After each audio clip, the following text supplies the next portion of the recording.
but it is a sign of how the world lives. It is a sign of the food that we produce, which a huge amount of it goes waste. Everybody knows this. The number that I'm told is somewhere in the vicinity of 930 million tons of food, which is wasted every year. Now, this is at all levels. This is from at the farm, this is at the stores, this is at homes, all of it combined. But imagine if this could be saved. What this means is we obviously need a greater degree of temperature control as far as food preservation is concerned. How do you do that?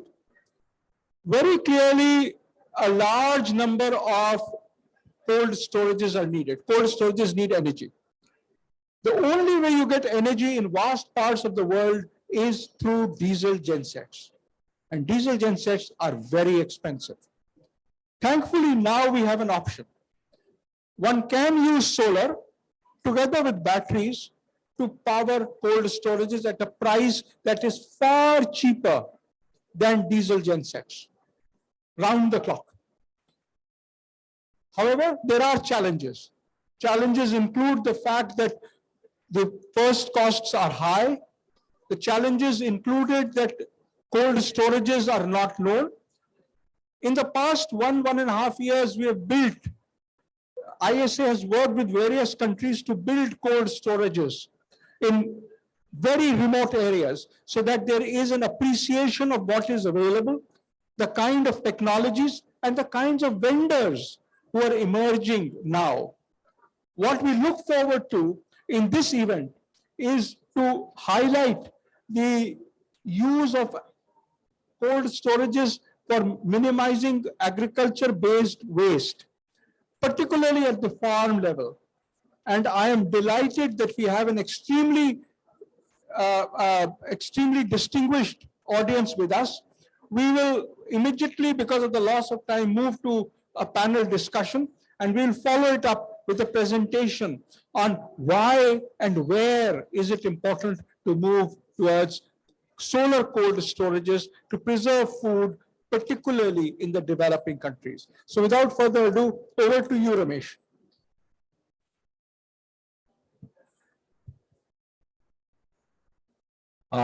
Thank you, sir. So we are slightly restructuring the whole agenda because of the delay as well as some of the issues here. My apologies for that. So the presentations will be taken up later bit. So without further delay, I would request the Deputy Director of FAO, Mr. Dada, to present the points, so that will be very useful for us to in the context which Mr. Mathur already talked about. Yeah, welcome, Mr. Dada. Yeah.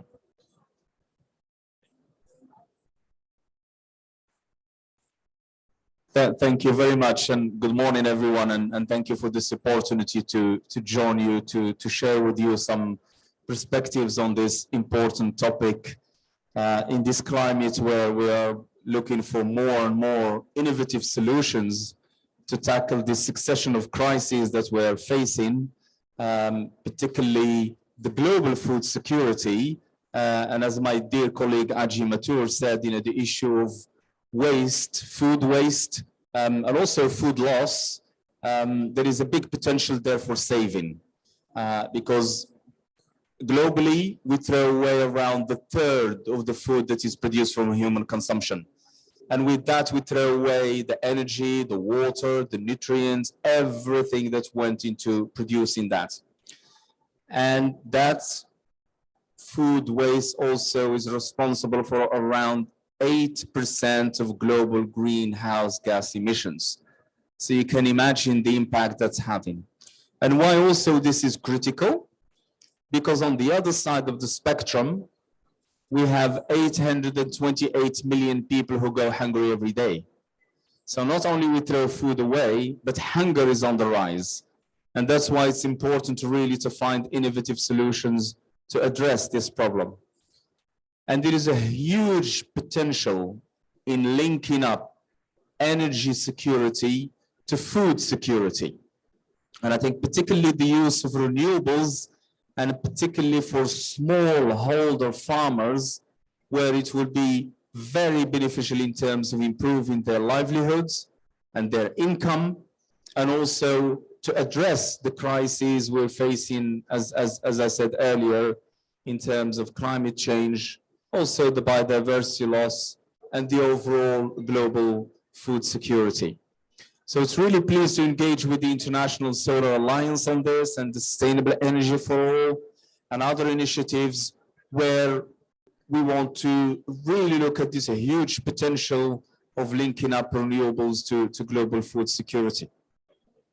I wish we could stay for discussion and questions for longer. Sadly, I have a panel I need to moderate in 10 minutes, but I'll just leave you with these thoughts that, you know, in terms of innovative solutions, renewable energy certainly have a huge potential really to consider, including for investments as well, especially in rural areas where communities are most vulnerable to the impact of climate change and are also vulnerable to energy security, and where more support is needed. So thank you again very much, and back to you, moderator.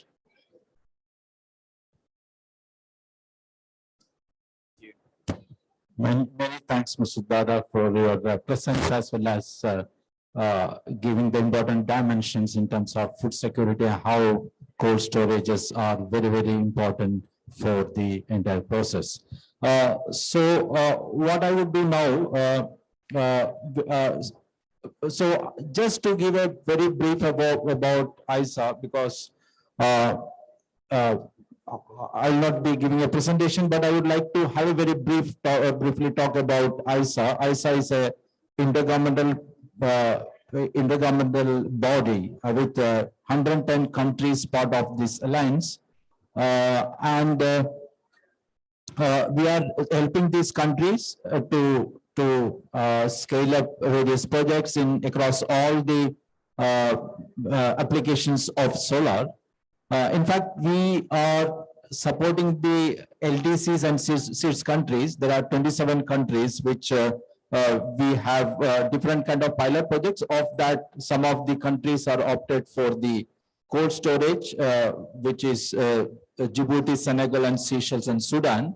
So these are the countries that have opted for the cold storages, and these are in the final stages of finalizing the order for placing the order, and I'm hopeful that next 4 or 5 months time this will be implemented in these countries, which in a way we put it as a demonstration project to see that how we can further scale it up, and the scaling up is very, very important for us. So these discussions and today's presentation would trigger how what could be the roadmap for scaling of these cold storages, and with the relevance which we already talked about by Mr. Mathur and Mr. Dada.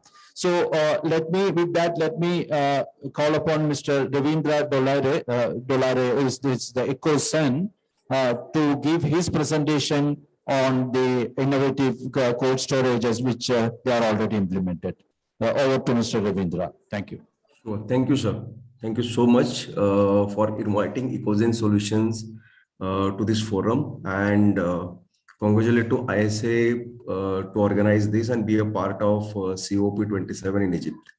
I'm just sharing my screen so that it will be available for everyone. So just want to confirm, is my screen visible here? Yes, it is visible. Yeah, please go ahead. Great. So at EcoSen Solutions, we are enabling farm to fork value chain across the agriculture supply chain, and we are making an impact on smallholder farmers across the globe. However, when we started in 2010, we realized that this is a situation of land in many countries. And even though farmers have access to the water, but they won't be able to irrigate their land in a better way. So we develop a solution after understanding the situation, which is a smart controller, and we help many farmers to improve the irrigation situation. So this is one of the barren land. This image is from a farm in India. One of our co-founder is there in the image. But however, after implementation of the solution, we realized that in a span of 1.5 year, this barren land was actually converted into a beautiful green land. And you can see the change in infrastructure. In this image, you can see the farmer was storing water in a kind of bucket, but here there is an infrastructure available. So you can see a smile on the farmer's face. He was very happy. But we learned a very interesting problem statement from this farmer, and this is where I would like to talk today in this forum, which has already been communicated. He told us very interesting fact that even though his production has increased almost 3 times, his income level has not increased in the same proportion. And that gave us a thought process that what's the reason? I mean, why is it happening? And is it really a big problem? And yes, we realize that it is a big problem. So the image here on the screen indicates that many farmers in the world, when they don't get right prices, when they don't have market access, when there is no demand, they have no option but to throw their commodities. And thus there is a huge food loss in the supply chain. The statistics says there is a 30 to 40% food loss that happens in the entire agriculture supply chain, but the numbers are even very high. Like we realize that it is almost $7.3 billion USD produce lost every year, which is sometimes like 3 times the consumption of many countries in the world. In fact, there is another statistics that says 1/3 of food is lost in the overall supply chain. Now, it is not a loss of only food wastage, but it is a loss of many resources that are used to produce the food. So it is a loss of land, loss of water, loss of labor, and loss of energy. So what is the solution to this problem? And this is where we brought a very innovative technology in 2016. So we launched the world's first decentralized portable solar cold room, which is here on the slide. So this is 5 metric ton, completely standalone solar cold room, which maintains a temperature between 4 degrees Celsius to 15 degrees Celsius. And it is applicable to all fruits, vegetables, and flowers supply chain. In fact, we have applied 10 patents on this product. So what is so great about this product, Mr. Ajay Mathur has already indicated that. So this technology comes with thermal backup technology. So we don't use chemical batteries into this product to store energy and provide a backup. In fact, we use water as a solution, which gets converted into ice, and that offers 30 hours of backup. So solution is very sustainable. It is a sustainable cooling mechanism. And like he also pointed that this solution has a life which is twice than lithium-ion batteries, and the cost is even 50% lesser than those kind of solutions. So this is where we brought sustainability into the solution, and we made it very economical, environmental friendly. And at the same time, it is now helping a lot of farmers to improve their economic levels. Having said that, we developed another innovative feature here because it runs standalone on a solar. So we have a very interesting motor controller design into this product, which makes it 20% more efficient. So we have deployed this technology almost in 10 countries today in Asia and Africa. And we have impacted many farmers. I will share some case studies in subsequent slides. But during the journey, we realized that technology should come also with a convenience. So we developed a mobile app. So unit is connected with a technology. So we call this as a smart solar cold room, where the user just need to click the image of the crop, and the temperature, humidity, all other adjustments happens automatically. Not only that, today we have developed a solution in such a way that our IoT enabled cold storages capture 120 parameters every 90 seconds.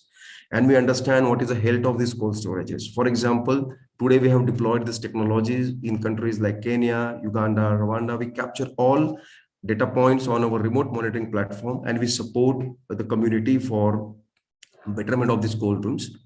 So with the help of these solutions, we are supporting farmers to take their produce right time to the right market, reduce the wastage, and then have access to further market, thus improving their at least income level by 50%.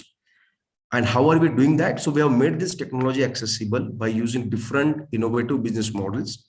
like we have upfront sale, but we developed two interesting business model, which is leasing of these cold storages, which is like growing currently in India and African market, and many farmers have accepted that model. For community, there is a cold chain as a service model where farmer can pay per kg basis and he can still use this technology. The best part of this technology is this technology can be deployed at the farm gate and farmer can get benefit of this technology. Let me tell you a very interesting case studies now. So this is one of the women group in India. They used our cold room and they developed a very interesting innovative model. Before intervention of the solar cold room to this group, they were having only one source of income, that is only from agri inputs. However, there were a lot of wastage, the price volatility, and they were not getting any benefit from selling perishable goods. The moment they realized that, yes, there is a cold room available, they deployed it, and then you can see the benefit. Like sir already mentioned that there is a good amount of awareness created to this community that even a cold room can run on solar. Till that time, people were not in belief that it can also run on solar. So today it is possible. They in fact observed that the losses were reduced, so their productivity has increased. And this model become very sustainable for them because they started generating income on a regular basis. Two interesting things happen in India again. One is, this is a leasing model where flower type of farmers have started using it. And in a span of 3 months only, just by reducing the loss and selling their commodities to the farther market, this particular farmer has earned almost 6,000 USD just by using two things. One is managing right time and selling at right market. And second is by reducing the losses. However, when we deployed this technology in Africa, there is a very interesting case study captured by World Economic Forum from Kenya with one of our partner known as Socofresh. They develop pay-as-you-go model, and with this model, they targeted avocado, mango, French bean farmers. In this case study, it is captured by using cold chain as a service model. The farmer's income has increased by 50%. However, the buyer's benefit was they got a benefit of having quality produce, and the impact went very deep in Kenya, and we are very proud of this impact. So meet this farmer, Mr. Ambrose. During lockdown period, he had a bleak hopes of sending his son to school. But when he realized that there is a cold room available at the farm gate and he can actually store his avocados there, and there is a company which is also supporting him to sell those commodities, he started earning from this mechanism. And finally, he enrolled his son to a technical institute. So we felt very proud that this technology is not only making the environmental impact or social impact, at a deep level, it is somewhere making an economical impact by empowering such smallholder farmers using different business innovations. At Ecozen, we also believe in sustainable development goals, and that is one of the mission at COP27 here. And thanks to ISA for supporting us in this journey. So we have presence across the globe, deployed almost 1 lakh such devices using both solar water pump and solar cold storages. But the impact is very, very high. So we have generated 1.3 billion kilowatt hours of clean energy using these devices, 1 million tons of GHG emission abated. And we have a mission now by 2030, we would like to take these devices to 1.5 million and up to 45 million tons of GHG emission abatement as a target we have taken internally. However, it's a long journey. There are many challenges in the journey. And in this forum, I would like to make a point and grab attention of decision makers here so that this technology can scale to a next level and it will make impact in different countries. Like 350 executives are working to make this technology accessible today in 10 countries. And now we are expanding to many countries, thanks to ISA for that. But even though we have received a lot of recognitions across the globe from IFC Tech Emerge, Global Leap Awards, Clean Tech Group, there are some bottlenecks today. And we would like to use this forum to share these bottlenecks with policymakers so that this technology can become accessible. A few challenges are like currently the import tariff on solar cold room technologies are very high. And this becomes financially unviable to the end user because in the price increases almost 50 to 40% there. There is an inconsistency in terms of interpretation of HS code in many countries, which makes it unviable for the custom clearance process. And like in India, there is a very good initiative taken by government where they offer a subsidy to the farmer to access this technology. But there is an absence of such policies in many other part of the world. So policymakers can think about it. And last but not the least, there are limited financing options and lack of incentive tax benefit schemes to the farmers or to the manufacturers. If some thought can be given on this direction, it can also reach to the next level. So towards end, I would like to say that yes, this technology is making an impact to even the smallholder farmer by using different innovative business models. And we are there to take a vision to make an impact on both economical, social, environmental aspect. And we would like to collaborate with many countries, many decision makers to scale this technology and bring a revolution in agriculture sector. Thank you so much. Thanks for giving us an opportunity to present on this forum. Thank you, sir. Many thanks, Mr. Ravinder Dolare, for giving a insight into the innovative product which we talked about, and I hope many countries would look into this potential project for scaling up in their countries. So with that, let me come to the next presentation to Mr. Haider Ali. Serap Industries, he will be presenting on solar milk cooling solutions in Africa and India. Over to Mr. Haider Ali, please. Thank you. Thank you very much. And thank you also for giving me this occasion to present some of the solar solutions for milk cooling that we have developed all over the world. Maybe I would share directly the screen like this. I can maybe control the presentation better. Okay, let me go to it. Is it available for you? Yeah, it's available. Yeah, it's available. Okay. So just a few words on Serap Industries. Serap is actually a milk cooling solution manufacturer, and we have been working on this domain since about 60 years. We are among the world leaders in this domain. We export our products to about 100 countries, and we have 6 factories, 3 in France, 1 in India, 1 in Brazil, and 1 in Mexico. Our solutions actually, our milk cooling solutions, cool down milk of different volumes, starting from 300 liters up to 40,000 liters of milk. And also we have other solutions for flash cooling. Throughout our experience of 60 years, we have installed so far about 4,000 milk collection centers all over the world, allowing us actually to have a precise idea on the difficulties and needs of the farmers. When we started thinking about solar milk cooling solutions, we were actually oriented towards a situation where the majority of the milk produced in developing countries, especially in Asia and in Africa and also Latin America, is produced by small herders having less than 10 to 15 cows. Actually, 85% of the milk produced in the world is produced by small herders.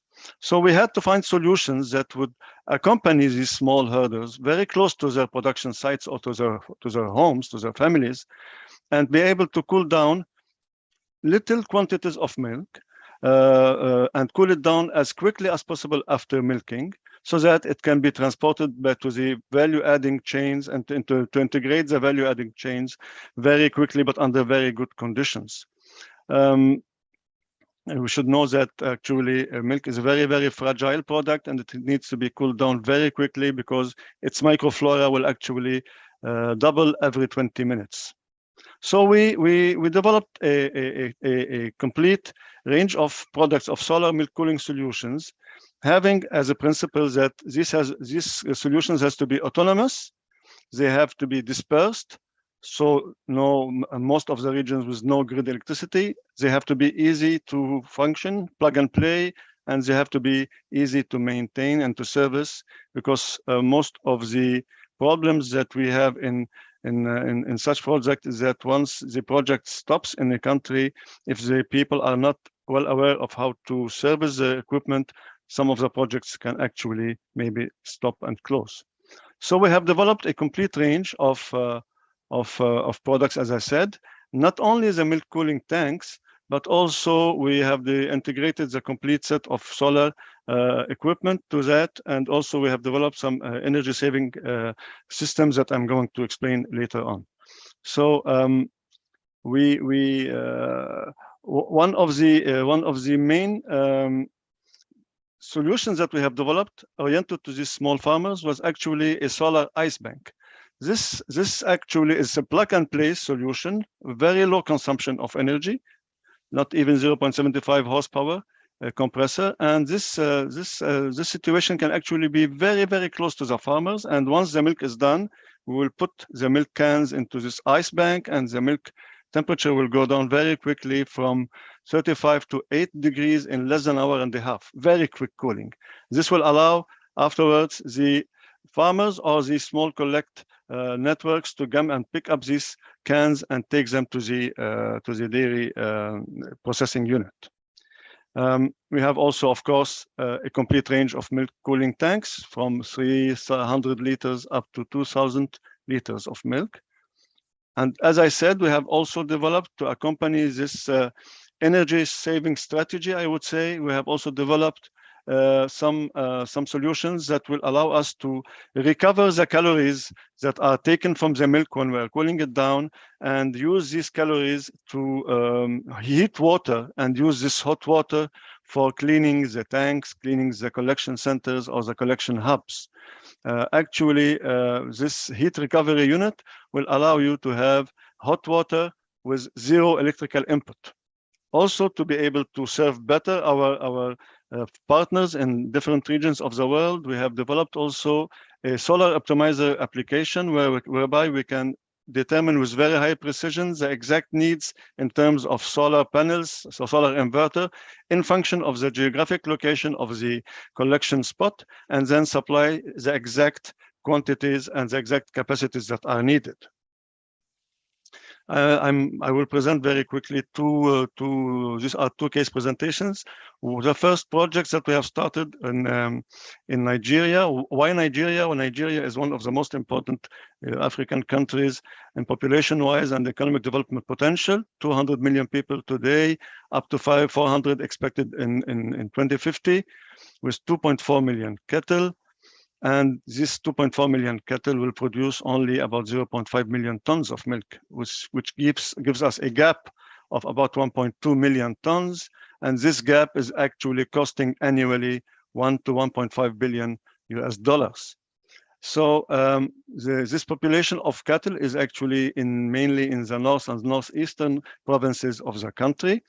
And we have started the first project about 16 months ago in the eastern parts, in the Adamawa parts of the country, where we had installed about 6 milk collection hubs.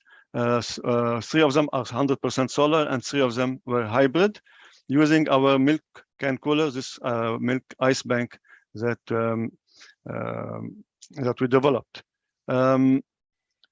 This is actually the regions where we have developed this, and actually the specifications were that this cooling solution should be adapted to dispersed smallholders, being able to work either 100% solar or hybrid, to ensure very rapid cooling and to be easy to operate and easy to serve. So this solution is actually a plug and play solution that responded to these requirements. So today, so this installation, actually we put 6 hubs there, 3 of them 100% solar, 3 of them are hybrid, and this small network actually has a capacity of supplying 2,000 liters of fresh milk to the processing plant. Actually, the objective of the project was, if you want to move from the upper left side of this slide to the lower right side of the slide, whereby we enabled actually these very small farmers to integrate the added value chain and to be able to deliver high quality milk to a processor, local processor, Admiral here. and this processor was actually manufacturing either pasteurized or milk or yogurt and milk curds. Based on this, actually, we were contacted by a very big dairy processor and asked us to work on a similar but a little more important project in the Abuja region, central region of Nigeria, in the axis between Abuja and Kaduna. And here, actually, we had to convert one of the collection centers that already existed into a 100% solar collection center, put another milk collection center in place, and then add to this milk collection hubs. Now, these photos here are of the milk collection hubs in very dispersed villages with zero access to grid energy. So here we had this ice bank in these villages, and then the milk that was collected in the cans here was then transferred to the milk collection center here. And this milk collection center, as I said, we have 2 milk collection centers here with a daily capacity of 3,000 liters. Another case presentation, very quick one, is in the Senegal, where in Senegal we have about 0.6 million cattle producing less than 125 million thousand tons of milk per year. And there is a gap of about 26,000 tons that has to be imported annually.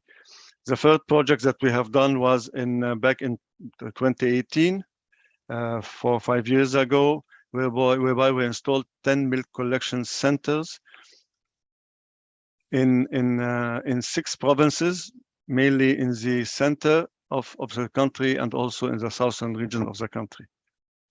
These centers actually were managed by women cooperatives, and we had to install these centers, and we had to train the technicians on the installation and the women cooperatives on the servicing of these centers.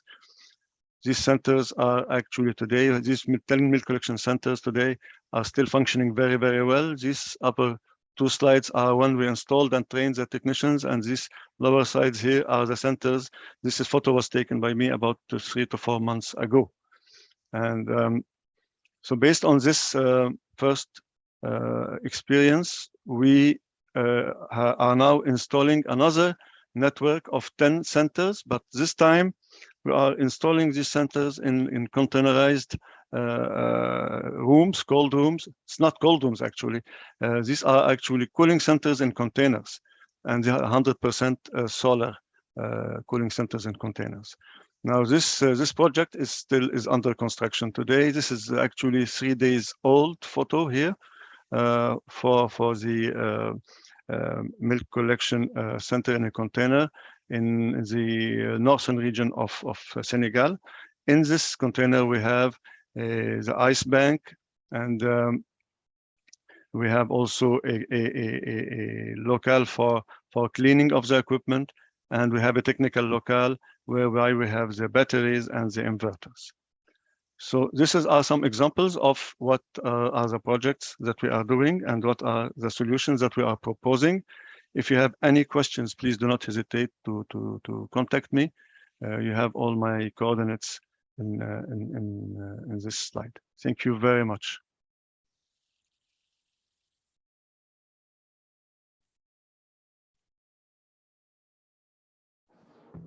Many thanks, Mr. Haider Ali, for a wonderful presentation. So with that, we will move to a panel discussion. We have a very less time because of the delay in starting the proceeding. So without any delay, I will hand over to Mr. Philippe Malebranche, our additional Director General in ISA, to take forward the panel discussion. Thank you. Thank you, Ramesh. Let me start with one question to our 2 last presenters. So from CERAP and Ecozen. Both of you, I would like to ask you about the technology development, the technology that you are using, could we consider that it's finalized, it's really reliable, cost of maintenance is minimum, it's really reliable. What would be your thinking, especially because some of you are using batteries, some of you are using thermal storage. How would you see the technological development behind that with this, always this reliability, sustainability issue in mind, and of course, lowering the upfront cost, which is always this issue. So we will start with this question on technology, and then we will go further on business model and job creation, etc. So I give you the floor. I don't know if Ravindra from Ecozen can start, and then Hali. Okay. Sure. Yeah. Thank you for your question. So when we have developed this technology and we are still evolving, so customer is always at the center, and reliability and sustainability is always at the center. Like I have presented, so we use a thermal backup as a technology where we use water as a medium, and then it get converted into ice to offer a backup. At the same time, we have very energy efficient mechanism using different motor controller modules, and at the same time very efficient compressor. So overall design is very efficient. So we ensure that the energy efficiency aspect. Second, by using the thermal backup and natural refrigerant, we also ensure the environmental aspects. So it is absolutely sustainable. And in terms of maintenance, like we have deployed our technology in Africa almost 3 years old. In India, it is almost 6 to 7 years old. We have seen that there is a minimal maintenance in these cold storages. Reason being, there are hardly any mechanical parts in this cold room which require regular wear and tear. The basic hygiene is required, like cleaning of solar panels, cleaning of the room, but it doesn't require much high maintenance. So in terms of reliability, in terms of sustainability, all aspects have been taken care of. And we also follow the Montreal Protocol of Kigali Amendment. So this is where it makes a lot of sense. In terms of technology evaluation, we see that now there is a good acceptance on a thermal technology, and it is not only for the walk-in cooler, but even for solar refrigerators, the small sizes. The trend is moving towards usage of thermal backup technology to make it more sustainable and at the same time to make it more environmental friendly. So that is where we also believe in, and we have taken that target to achieve those sustainable development goals. Okay, thank you. Can we have the vision of Yes, concerning the ease of use and the sustainability of the product, actually we have in the basic concept, we wanted to have a plug and play product, and we do have a plug and play product, very easy to install and very easy and low cost maintenance. Since 2018 until now, under the conditions that you have seen in the slides, we did not have any technical problems with the equipment that we have installed, whether they were the milk cooling tanks or the milk can cooler. We also made sure every time we install these tanks to make a thorough training, very complete training for the technicians that will be actually working on these tanks later on, and also for the final clients, which are mainly the cooperatives and the farmers themselves. So actually this training is absolutely necessary, and this is what we do for all our projects. Concerning the technology developments, we are actually using a very simple technology and very solid equipment, actually very simple to operate and very solid, very resistant. The main developments that we will be actually looking at would be the developments in the solar panels. Today we are using 325 PW solar panels. Maybe we are going to go onto some more efficient solar panels, and also maybe the technology of the batteries. Today we are using very specialized batteries for solar applications. And maybe in the future, some of the batteries will have a better technology. But as far as the concept itself, so far it has been working since 2018, 2017 even, with absolutely no problems. Thank you. As I said, we are now turning on the financial or on the business model aspect. I would start with first question on who are your clients? Are you selling to some third party, your main clients? Do you often sell to the local farmer, or do you sell to an agricultural association or a cooperative of farmers? Or so at the end, who are you considering as a customer? And what are, and further question is, how do you manage the business model? You know, are you requesting people to pay for the upfront cost, or you know, can you explain us how you think it is necessary to go? Who should start? You have the floor. Continue. Okay. Who are the clients, and is it feasible for them? Let me start with this. The clients are actually, we have two profiles of clients. It's either the dairy processing unit itself. This can be a local dairy processing unit or a multinational dairy processing unit. But the dairy processing unit itself actually will contact us because they want to ensure high quality milk coming to the processing unit. And usually these dairy processing units have their collection centers. We have the tradition of some of our most ancient and trustworthy clients are actually people like Danone, like Nestle, like Lactalis. So these very big milk processing units, actually they have their own processing milk collection centers, and they contact us so that we can supply them with the cooling tanks or with the cooling solutions. The other profile of the client is actually mainly the cooperatives. When it is the cooperatives actually work when they have a regional development program that is financing the purchase of the equipment for them. Now, so these are the two main profiles of the clients. We always have a technical partner in the country where we are operating, because this technical partner needs to go and train the technicians of these processing units or of the cooperatives to install and to service the milk cooling solutions. The other point is whether it is feasible. I would say yes, it's really feasible, because one, it integrates the farmers into value-adding chains that until the date of the installation of this equipment, they were excluded from.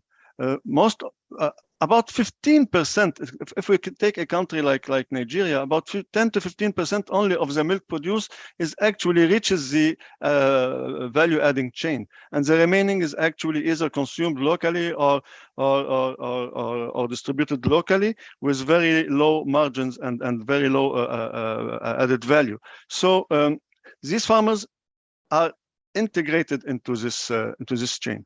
The other point is that when we are working with solar, the economy is huge, because not only because most of the farms or the villages don't have grid, but also because some of these units were using diesel generators, and the economy done on these diesel generators is huge. If I take the Nigeria example, we have in the two centers that we have installed, the diesel generator actually was working after the installation only 30% of the time. Before it was 100%. So 70% of the time actually is now taken care of by these solar installations.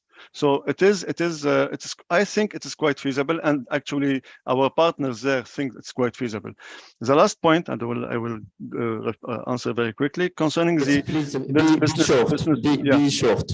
Yeah, business model and so today the cooperatives actually depend on regional programs, on regional or national programs, and also some of them depend on microcredit organization. So these are the main financial points that maybe can be developed later on.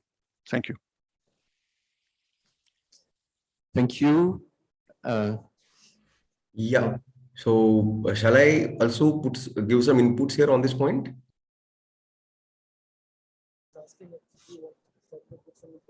Yes, yes. Great. Please go ahead. Great. So we have different business models, like I presented, the leasing and cold chain as a service model. So accordingly, the customer base is different. So for example, for community of model where we target very smallholder farmers, so they are ultimate users of this technology, and they use cold chain as a service model where they pay a per kg basis. However, it is operated through partners. So this is one of the business model which is like scaling up very well in Africa, and even India we have adopted.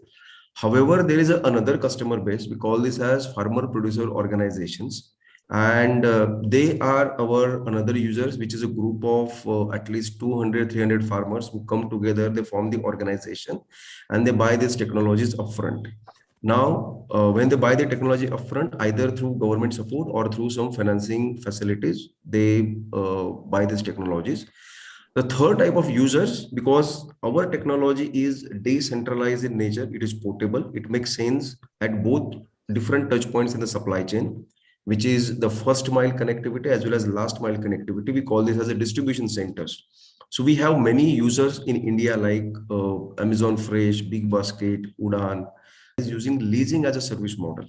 So, so on distribution side, there are many organized retailers who are our customers, and they use this technology. So depending upon a mix of business model, the availability of financing, and a type of supply chain, there are different type of customers ranging from farmers, the farmer producer organizations, the organized retailers, the government bodies, and then there are mix and combinations of different business models there. Okay. Thank you for showing us this diversity of customer for a single product. Alvin, would you have some additional comment on this issue? Thanks. It's actually really great to actually hear from the private sector. They're on the ground, and they're actually having all the experience in deploying this. Maybe a bit of a context and some of the things that we are seeing as an international organization in the space is that this is a hugely untapped area. So I think no one is going to disagree that the technologies or this model is not feasible. I guess that's one thing that we can keep aside. I think it is very well established why we need to do this. I think the bigger challenge is also not really the technologies as well. I think if the right business models are there, the technology will come through. And I think the developers and the partners who are actually implementing on the ground, they'll find ways to make the systems more efficient. So one of the things that we are seeing is that if you're looking at the case of Africa, Africa's refrigeration capacity is only 1% compared to that of the European refrigeration capacity. But we are estimating that if Africa was supposed to close its electricity access gaps by 2030, it is going to actually pull out almost 1 billion people out of the lack of access of cooling, and making sure that the food is secure, making sure that there is no loss in harvest. So there's a big market there. In terms of some of the technologies, I think what we have not really seen is the availability of backup when the solar is not there. So So when solar is there, I think the technology really works well. When the sun is not there, I think that's where the challenges slightly come in. We have not seen much in terms of thermal energy storage deployment. There are some new technologies that are really coming in terms of phase change materials, which if the price structures are right, I'm sure that the developers can actually include it into their business models. So that's where the technology is lying. Now, in terms of how to make the business models, I'm more specifically going towards business models that are tuned. And I think if you need the actual correct question, who are your clients?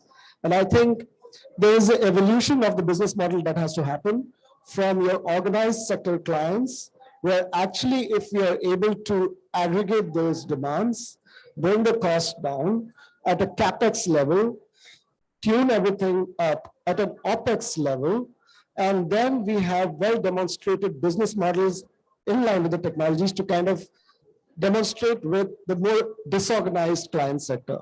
So I think that's the kind of evolution of the story that needs to happen. Now, I think the other area that we really kind of miss out in the whole OpEx discussion is the investments that have to really go into building the human capital around this thing. And I think this is a big thing, maybe as international partners and development organizations can really come and try to build the human capital that is needed to make sure that there is enough infrastructure around to make sure that the costs are coming down. And then the final one, there would be a point in all these countries when the grid at some point will reach. I think there needs to be already some regulations and policies in place to have these kind of long-term planning of the energy access planning that is required to make sure that the management of first, when these are off-grid, when does the grid come in? When does it become grid interconnectable? What is the other ecosystem around this off-grid solar cold chains? How mature they are? Because there are some other things that really need to be there. For example, the road infrastructure. For example, some of the understanding of the crop cycle behavior. So all these things have to really come in. And I think that is where some more work is needed to make the business models more mature. Thank you for your very comprehensive remark.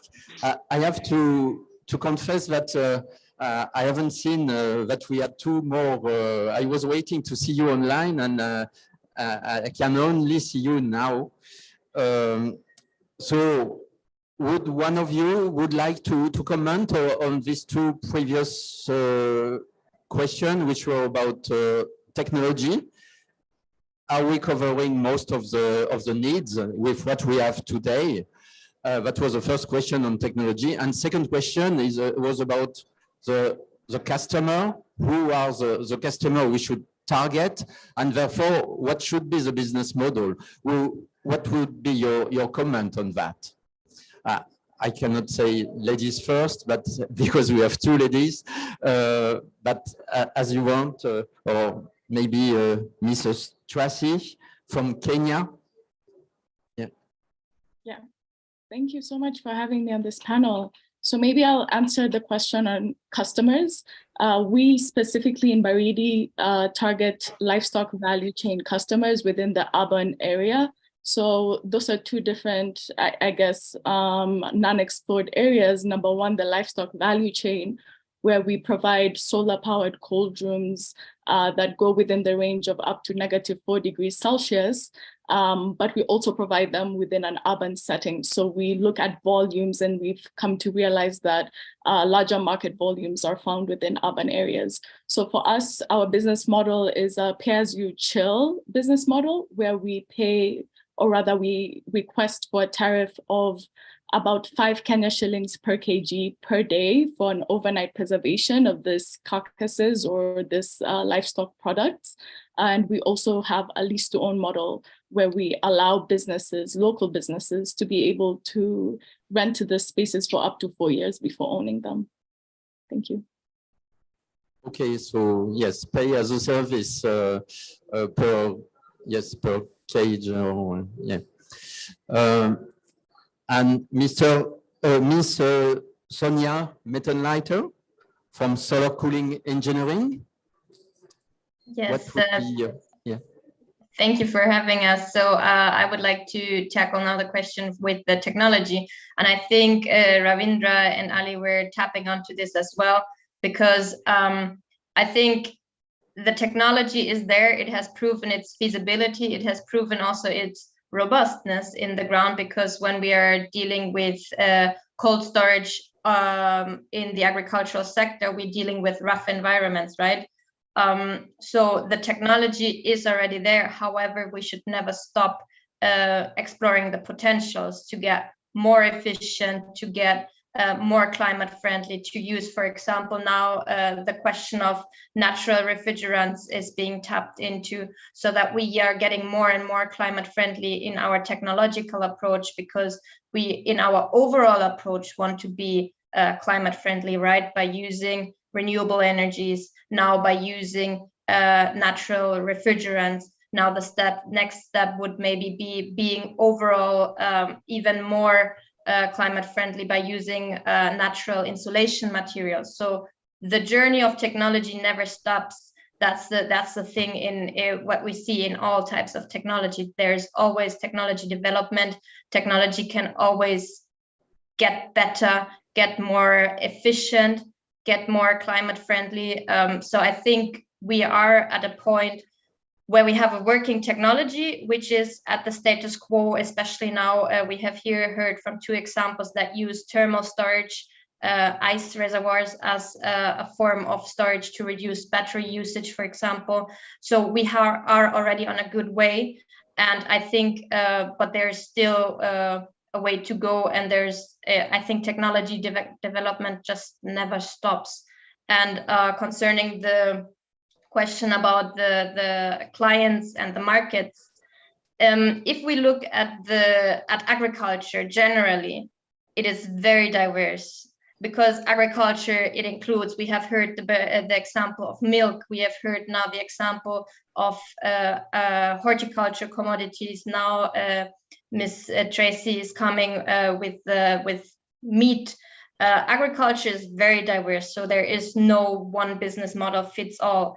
And then even within a country, in different regions, the agricultural practices are so different that I think that's the real challenge, is to find business models that are individually suitable for the client on the ground. Now, if it is a farmer cooperative, if it is a processing center, if it is a marketplace, the cold chain starts with the harvest of the product, or with the product being taken from the cow. So that with the milk, for example, that's where the cold chain starts, and it has to be maintained until the plate of the consumer. So that's why the diversity of potential business models is given, and that's why there's not one fits all thing, but it has to be really looked at every value chain in every country and region, and also in perspective to what is the target market. Thank you. Thank you for insisting of this always present diversity, diversity of needs, and then diversity of solution.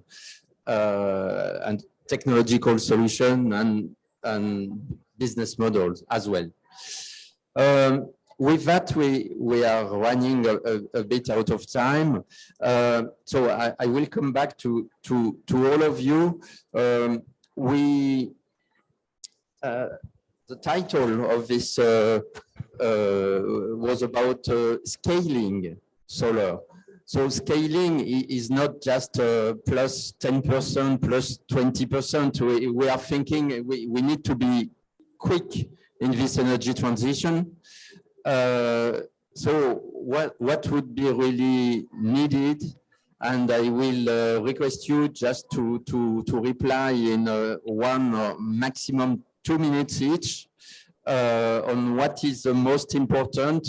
I remember the Ecozen presentation with Ravindra. You end up with your final slide were about all the remaining obstacles on rules and regulation and tariffs and custom duty.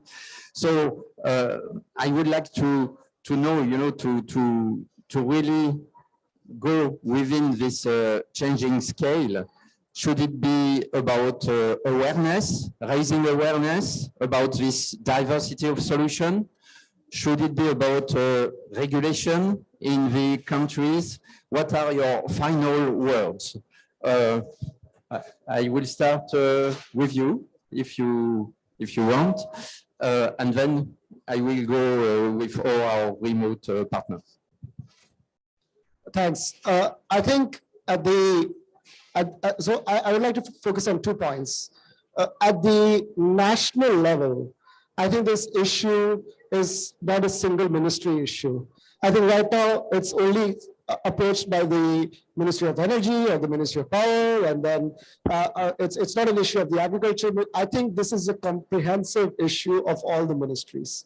So I think somehow there has to be a mechanism at a national level that this interministerial problem solving of food, energy transition, climate change is all tackled together. And I think it should not be seen as an isolated issue. Second point, on the at a developer technology deployment level, I think there have to be heavy incentives at this point. There have to be CapEx incentives. There has to be first loss guarantees. There has to be incentives in terms of easier. We heard from Ravindra about, you know, bad HS codes. These HS codes needs to be like, you know, streamlined. And I think all these things have to kind of work at a very working level. So there are 2 different elements. One is the political, second is the operational. Thank you very much for insisting on this interministerial approach, you know, among agriculture, economy, and finance. Yes. So let me go back to our remote partner. I don't know who want to start. Let me go with Ali from SERAP. Yeah. Yes. And I had a specific question for you. Do you have a business model in which the farmer would pay only for one can? You know, if he has just 1 cow, how can he, or 2 cows, can he pay for bringing a can somewhere, and you know, can you have this approach as well? Yes, this was actually, you see, before we were installing milk cooling tanks, and the smallest is 300 liters. That you said some farmers have 10 liters, 15 liters, and it's not possible for them to integrate a system that is too huge for them. And this is where we developed this milk can cooler, whereby every farmer will come with his can. He will put his can in the ice water. Either he will pay for it or he will be paid for it in function. And actually he will take back home a clean can so that he can milk the cow properly for the next day. So this is actually very much adapted. This MCC, this milk can cooler system, is actually adapted, and it was created after listening to the farmers. Now for the upscaling point, if you allow me, it is again very diverse. It depends in which region. If we take Africa, because it's very different in Asia, in India, it's very different, and then in Latin America. If I take Asia, you see, today, Africa. Today, we are at only 15 to 20% of the milk is collected. Only. And the cost of the milk replaces the milk powder, the milk equivalent is getting so huge that today there are orientations from the governments, from the NGOs, from national funding agencies to develop the milk collection network. Actually, if we take 6 countries in Africa created together a logo called Mon lait local, my local milk. It's not only a logo, it's actually an infrastructure that is being put in place to motivate the collection of milk from the small farmers, and with subsidies for the local milk and with subsidies of the high quality milk. So this sector is actually undergoing a huge transformation, a huge development, and the solar solutions will accompany this development of the milk collection network. They will go in parallel. It's almost like cell phones in Africa. They replaced directly the fixed phone lines, you know, and the development went up like this. And I think solar milk collection networks is going to be the dominant development aspect in milk development in Africa. Thank you. Ravindra, can you be the next? Yeah. Sure. So I will put a more focus on awareness and regulatory terms. Food loss is a big problem globally, and everybody is aware about statistics and fact. And now the food loss is not only a wastage of food, but at the same time, it is wastage of many other resources like the land, labor, water, everything. Now, if at the national level, global level, if that awareness can be created, that if the food loss can be reduced by using such sustainable technology, it is going to impact many other wastages of that country. And ultimately, it is going to improve the economic empowerment of the country. So one, that awareness has to be created at the top level, policymaker and political level. And that awareness has to be converted into regulatory framework where this technology can be scaled up in those countries where this problem exists, which is at very high level. And using those regulatory framework, some incentivization subsidies can be given for these technologies. Second awareness is towards user. Many users are even today are not completely aware about benefit of such technology when it happens to the reduction of food loss or improvement of shelf life. What are the benefits? They are already proven, but that awareness has to be created. So if this awareness gets created at two sides of the supply chain, one at the ground level to the customer, second at the top level to the policy makers, and then a regulatory framework can be developed accordingly.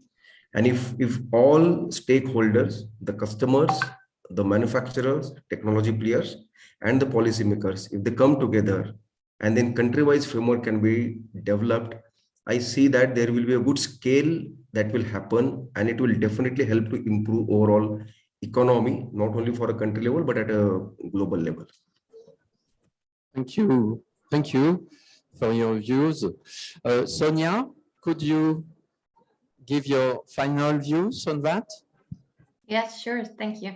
So I think everything that was been said before, I absolutely agree with it. For me, it's number one is awareness creation, because how would you even know about a technology or even be willing to pay for it and to use it, because use it is also an investment of time, at least, if you're not aware of its benefits. So in my opinion, number one is awareness creation, and just as Ravindra said, on the level of the users, so on the farmer, on the production level, so on the producer level, that includes the smallholder farmers that produce the commodities, but also on the collection center level, so on the cooperative level, or wherever the collection point, an intermediate selling point of product is, but very importantly also on the top with the policymakers to have incentives to go for cooling.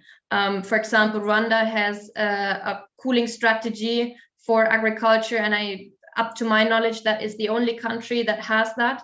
So it is aware of that food can be saved by storing it adequately, and the main form of storage after harvest is cooling. So number one, awareness creation, that is a must. Otherwise, you can't really deploy your technology. Number two is the diversity of systems, definitely, because as I mentioned earlier, even within the countries, we have so diverse systems. Even within, if we just look at the value chain of milk, we have the small producers, we have the bigger ones, we have the cooperatives, we have the ones that only sell to the neighbors, the ones that want to enter into the high production and get to the high processors, into retail supermarkets and so on.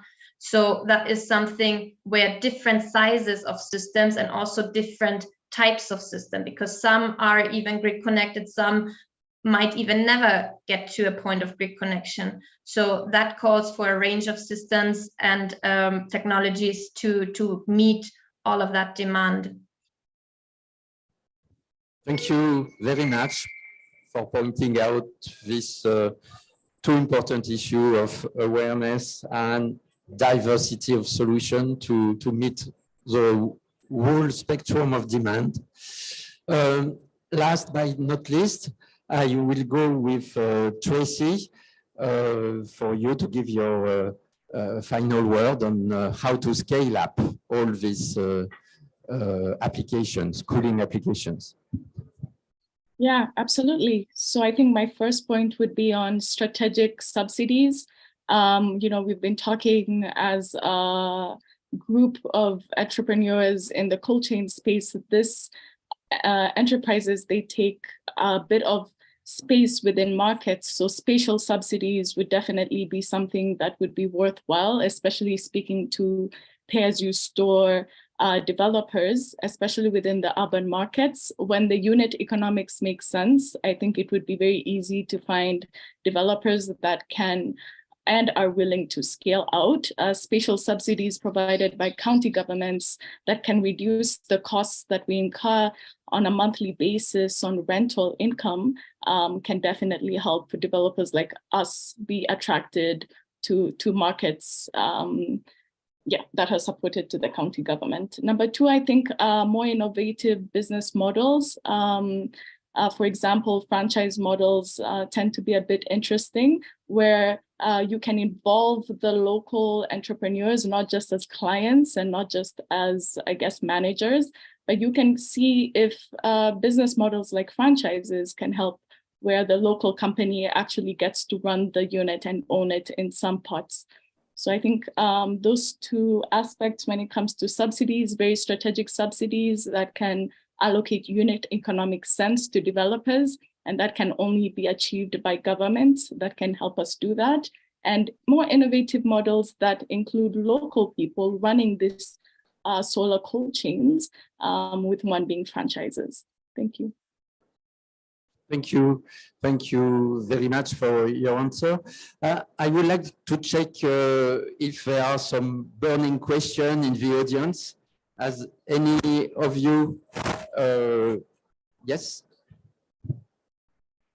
One question. Merci, Monsieur Cissé de la Mauritanie.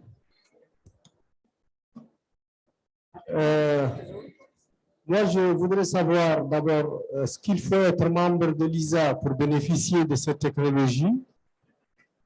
Comment être membre de l'ISA? Parce que je vois que mon pays n'est pas membre. Ensuite, est-ce qu'on peut avoir le contact de ces développeurs de cette technique pour pouvoir entrer en contact avec eux et au moins avoir une idée de l'ordre de grandeur des coûts? Pour une unité de 50 litres jour, par exemple, quel serait l'ordre de grandeur du coût? Madame Sonia a dit qu'ils sont en train d'évoluer vers une utilisation moins accrue des batteries. Qu'est-ce qu'ils ont pour mettre à la place de ces batteries quand on sait que jusqu'à présent, c'est le seul moyen pour stocker l'énergie solaire? Est-ce qu'il y a quelque chose à la place quand ils sont en train de diminuer l'utilisation de ces batteries? Merci. OK. Je vais répondre. No, I will remain in English. The slide, yes, the slide will be available on, online on our website. So you will have the contact numbers, the address, and the slide of all our speakers, and the slide of the one who had a set of slides. So that's the first question. Second question was very specific on technology to Miss Sonia. What are the technological development you have in mind? But I think it's a very long question, or at least the answer is going to be quite long. I would urge you to be as concise as possible, just to show that, yes, we have a variety of options, but not during 10 minutes. We have to close the session. So Sonia, the floor is yours, yes. Thank you very much for the question. I understood, I got a glimpse of, there was a question also concerning the energy storage. So basically something that was mentioned by Ravindra and by Ali, what they are doing and what also we at Solar Cooling Engineering are doing. We store the energy in ice. So this is how we reduce the amount of battery that we use, because we transfer the solar energy directly into cold energy. That means in the form of ice. So by transforming the energy, the electrical energy into thermal energy, we save on electrical energy storage, so to say on batteries, because we store the energy directly in ice. That makes the system more efficient, and honestly, in my opinion, this is the way to go if we want to do off-grid cooling. So that is the main thing with the thermal storage. And then the other question about where does the technology go? I mentioned that there are many diverse systems are being needed.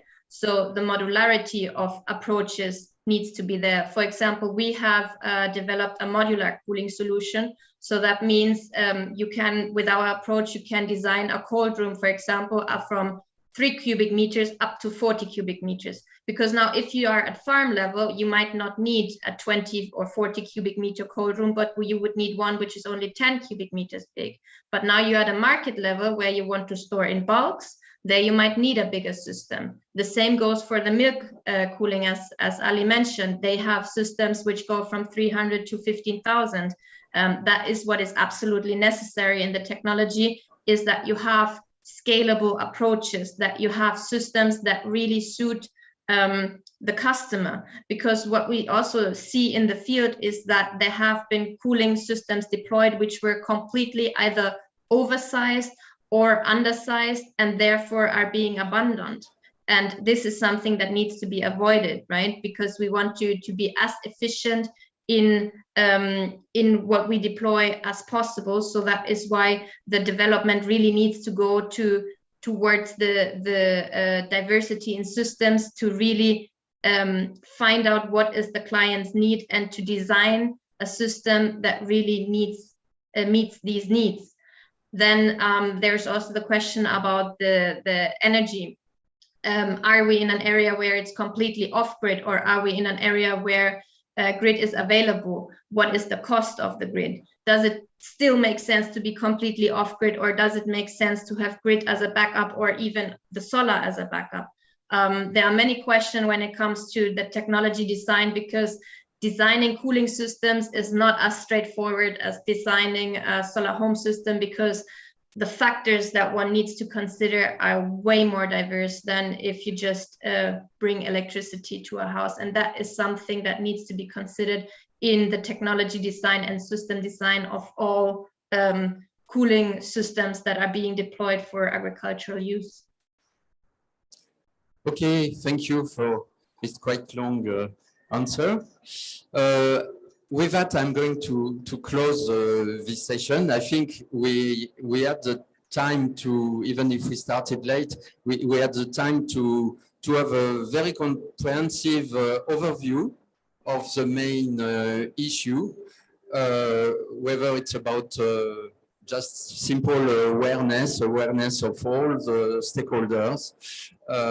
Technological issue, we have been addressing them a little bit, you know, thermal storage and electrical storage. Also standardization to decrease the cost, or multiplicity of options, which obviously increase a little bit the cost, but suit more to the demand. It's always an eternal debate. And we have been discussing, yes, about all this business model adapted to all stakeholders. And we had nice example about value creation, you know, or income increase. Not too much about job creation, but I think only this value creation through avoided losses is very important. So thank you very much. I would like to, yes, to thank first our speakers for allocating their time to this session, and of course to our audience. So thank you all. And with that, yes, I have to thank also our online auditors, and thank you all. Bye-bye. Thank you. Bye-bye.